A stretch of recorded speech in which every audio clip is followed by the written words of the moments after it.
Oh boy, we got a big one to talk about today, guys. So let's get right into it. Let's do this!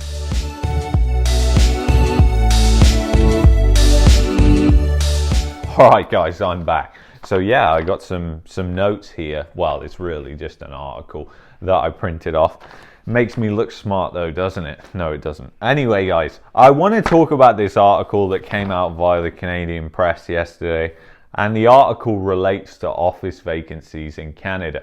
And the reason I want to talk about this is because people think the Evergrande thing is just China and it's not going to affect here and anything like that. And you're severely underestimating what's going on if you think that's the case. So let's do this. So office vacancies in Canada were at the highest level in decades this quarter as new supply continued to come to the market.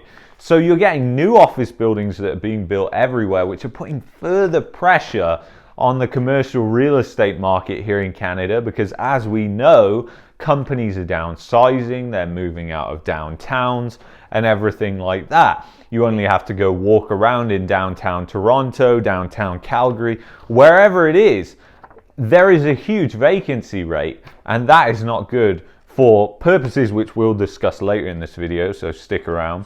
So I've highlighted a couple of things. There was about 17.3 million square feet of office space under construction in the third quarter, on top of the roughly 7 million square meters or 75 million square feet of direct and sublet space already available, with more than half of the construction concentrated in downtown Toronto. So I'm not even going to say anything, you can work that out for yourself. But anyway, combining the suburban market, Toronto's vacancy rate was 13.7% in the quarter, while Vancouver's was 7.4%. Montreal was 14.7%, and get ready, brace yourselves for this number. Calgary was 30.1%. Now, it was only a couple of months ago that was actually released, that Calgary was at 30%, and it still is at 30%, surprise, surprise. So this article came out, and it's really, really important, and let me explain why. People don't realize that these big companies like Brookfield, they have multiple bonds and real estate investment trusts and all these different products that they sell to investors on the back of the real estate property that they own.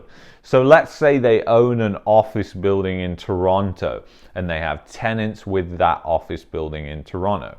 The fact is they probably don't own it. Most office buildings in Canada are leveraged. So they are leveraged through the banks. Now, when the banks are willing to lend, that's all well and good. When liquidity is good, that's all well and good. We couldn't have had a better run for liquidity because right now interest rates are negative and we've got quantitative easing that is unbelievable amounts of money, and the quantitative easing goes to the banks, and the banks don't need that money from the people who are paying for these large office buildings. So vice versa, they can still maintain and pay their real estate investment trusts, their bonds, their BTOs and everything like that.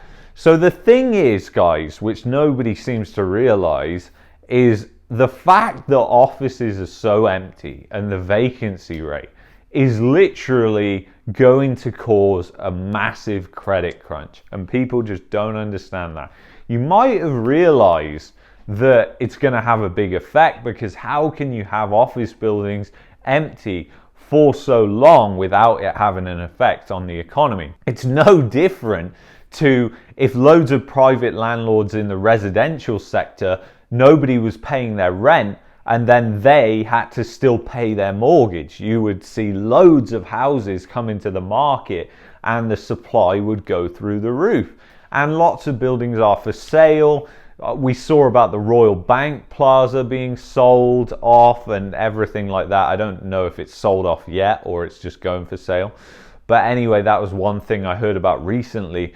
But the thing is, guys, these companies like Brookfield, they're losing money like freaking crazy. And as soon as quantitative easing starts to end, or interest rates go up, or there's a liquidity crunch because of a crisis in China that has a ripple effect into bonds and real estate investment trusts here in Canada, which it will do, then you could see the collapse of companies like this, or companies needing bailout. The thing is, it's just so massive, the commercial real estate sector, and it is a big proportion of the economy too. And people don't realize how many products are just really packaged and sold off the back of these things. You've got banks selling BTOs, which are bespoke tranche opportunities, which are CDOs essentially. And you've got banks selling bonds and all this crap. And they're selling those, and they are being, guess what, rated as AAA rated right now. But the fact is, right now, you've got the same crap that was being pulled in 2008 is being pulled right now. And what I mean by that is, the fact is, the commercial real estate market, how could it be AAA rated? Like, it cannot be AAA rated. There is no freaking way. Even if an office building is brand new, and let's say Royal Bank has got Brookfield, who has bought that property with a loan from the Royal Bank. The Royal Bank is then going to go sell a bond and BTOs and all this crap based off of them paying the mortgage on said property. But the thing is, because Brookfield has a good credit rating, the bank is getting a AAA rating on that bond, and they go to the same clowns that were responsible for the financial crisis in the States to get their bonds rated, believe it or not. So the thing is, all these bonds and whatever are being sold off and packaged to investors, but the actual state of the market as we know it and as we see it with our own eyes, and as we've heard right here, is just completely messed up. I mean, these buildings are being based off leverage. And then you've got Brookfield. Well, Brookfield, they want to make some money. So what do? They've got tenants. So they want to sell their own bonds and crap, like real estate investment trusts, based on their tenants paying them back money.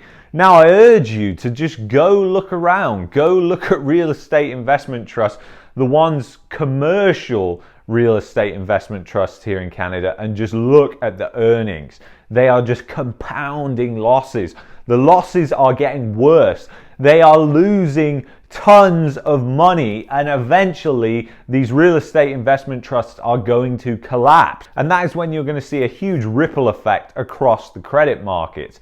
Now, the thing is, we don't really know what's going to affect it first. Is it going to be interest rates? Is it going to be the Chinese crisis? Is it going to be the fact that the losses just get too much and then they start to go bankrupt? Who knows? We don't really know which one's going to affect it first. But the probabilities are stacked clearly that these things are going to go under by the looks of it, or they're going to need bailing out. And the fact is, we're in a situation now, guys, where we're in a high inflation environment. We've got inflation ticking upwards, probably going to end the year around 5%. Now, that is just crazy to even think about. But what's even crazier is the fact that if bailouts need to happen and everything like that, we could see bank bail-ins coming in. Now, it's too long to talk about bail-ins on this video. If you're interested in that, subscribe to the channel, because I'm going to be doing a video about bank bail-ins, and you seriously need to hear that, because you need to know how to allocate and protect your money in case a bail-in did happen. But the thing is, guys, these real estate investment trusts, these BTOs or CDOs or whatever you want to call them, they are just gasoline, and they're drifting towards the flames right now. And the fact is that these companies are losing loads of money, and you only have to say it to somebody logically. Oh, so half of these are half empty. How are the companies not going bankrupt? And the fact is, liquidity right now, when that liquidity dries up for whatever reason, it's game over. And that will absolutely monumentally affect the residential real estate market, just as the residential real estate market completely affected the commercial real estate market. And the fact is they're both operating off fraud and financial products that have been marketed and sold, and the multitude of derivatives that have been marketed and sold based off the back of people paying back their mortgages and the values of properties which are fraudulent, which is happening in both residential and commercial. It's just crazy, guys. But anyway, I thank you guys for watching. If you're interested and you enjoy watching the content on this channel, please subscribe, become part of the community, and leave a comment. So guys, that was where my camera stopped recording. So anyway, thank you for watching, and I hope you have a great week, and I will see you in the next video. As always, guys, peace and love. Take care. Bye-bye.